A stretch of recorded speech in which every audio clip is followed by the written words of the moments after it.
સુરત કે જેને હીરા અને કાપડની વિશ્વવિખ્યાત નગરી કહેવામાં આવે છે, પરંતુ આજે જ આ શહેરમાં નકલી ચલણી નોટોના કાળા કારોબારનો મોટો ખુલાસો થયો છે। સુરત શહેરના વરાછા વિસ્તારમાંથી એસઓજી પોલીસે એવી કાર્યવાહી કરી છે જેણે નકલી નોટોના રેકેટ ચલાવતા તત્વોમાં હડકંપ મચાવી દીધો છે। શહેરના વ્યસ્ત મિની બજારમાંથી એસઓજીએ એક આરોપીને ₹5 લાખની નકલી ચલણી નોટો સાથે ઝડપી પાડ્યો છે। નમસ્કાર, તમે જોઈ રહ્યા છો જમાવટ અને હું છું આપની સાથે દીપ રાવત।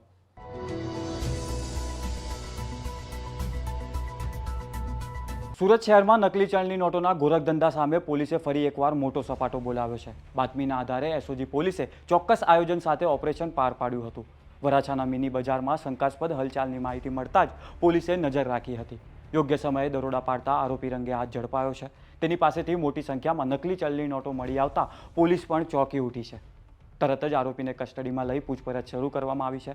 પોલીસ તપાસમાં સામે આવ્યું છે કે આરોપી લાંબા સમયથી નકલી ચલણી નોટો છાપવાના ધંધામાં સંકળાયેલો હતો। માત્ર નોટો જ નહીં, પરંતુ નકલી નોટો છાપવા માટે વપરાતું પ્રિન્ટર મશીન અને અન્ય સાધનો પણ પોલીસે જપ્ત કર્યા છે।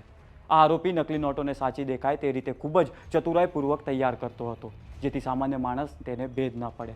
નકલી ચલણી નોટો પર સિરીઝ નંબર પણ આગળ પાછળ છાપવામાં આવતા હતા અને આ નોટો સાચી જેવી લાગતી હોવાથી બજારમાં સરળતાથી ચલાવી શકાય તેવી યોજના આરોપીએ બનાવી હતી। પોલીસ હવે તપાસ કરી રહી છે કે આ નકલી નોટો અત્યાર સુધી ક્યાં ક્યાં પહોંચાડી દેવાઈ છે અને કોને કોને આપવાની હતી। સાથે જ આ પાછળ કોઈ મોટું નેટવર્ક અથવા અન્ય આરોપી જોડાયેલો છે કે નહીં તે દિશામાં પણ તપાસ તેજ કરવામાં આવી છે। વરાછા વિસ્તારમાં જ નકલી નોટો છાપવામાં આવતી હોવાની માહિતી સામે આવતા જ સુરક્ષા એજન્સીઓ વધુ સતર્ક બની છે। શહેરના અર્થતંત્રને નુકસાન પહોંચાડતી આવી પ્રવૃત્તિઓને અટકાવવા માટે પોલીસ દ્વારા સતત કામગીરી કરવામાં આવી રહી છે। એસઓજીની આ કાર્યવાહીથી નકલી ચલણી નોટોના ધંધામાં સંકળાયેલા તત્વોમાં ભયનો માહોલ જોવા મળી રહ્યો છે।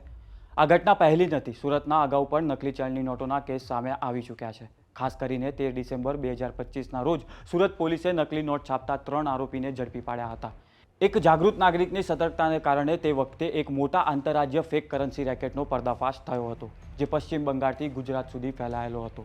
તે કાર્યવાહી દરમિયાન લિંબાયત પોલીસે ₹3,84,500 કિંમતની નકલી નોટો જપ્ત કરી હતી અને એ ઘટનાએ સાબિત કર્યું હતું કે નકલી ચલણી નોટો માત્ર સ્થાનિક સમસ્યા નથી, પરંતુ એક સંગઠિત અને ગંભીર ગુનાહિત પ્રવૃત્તિ છે। આવી પ્રવૃત્તિઓ દેશના અર્થતંત્ર માટે મોટો ખતરો બની શકે છે। હવે આવનારા દિવસોમાં તપાસમાં વધુ ખુલાસા થવાની શક્યતા છે અને અન્ય આરોપીઓ પણ ઝડપાઈ શકે તેવી શક્યતાઓ માનવામાં આવી રહી છે। જે प्रतिक्रिया सामने आई है ये सांभळिए। आरोपी जो है परेश हड़िया, उसको नकली नोट के साथ पकड़ा है। 5 लाख की नकली नोटें पकड़ी गई है, 500 की दर की है।